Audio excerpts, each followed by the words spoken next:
Germany chancellor యాక్చువల్గా ఇక్కడికి వెళ్ళారు, చైనాకి వెళ్ళొచ్చారు మొన్ననే.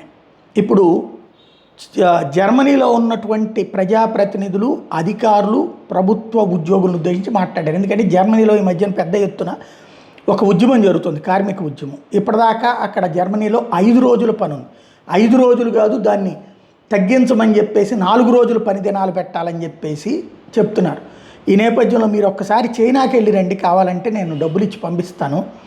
చైనాలో ఉన్నటువంటి పనితీరు రోజు ఉదయం నుంచి రాత్రి దాకా 12 గంటల నుంచి 16 గంటలు పని చేయించుకుంటున్నారు. మనం ఇక్కడ 6 నుంచి 8 గంటలు పని చేస్తున్నారు మీరు. వాళ్ళు వారంలో 6 రోజులు పని చేయించుకుంటారు, వేరే సెలవులు కూడా ఉండవు. మీరు ఇక్కడ పండగ సెలవులు తీసుకుంటున్నారు, ప్లస్ మీరు రోజు సాయంత్రానికల్లా వెళ్ళిపోతారు. 8 అవర్స్ డ్యూటీలు అని చెప్పేసి చివరికి 6 అవర్స్ చేస్తారు.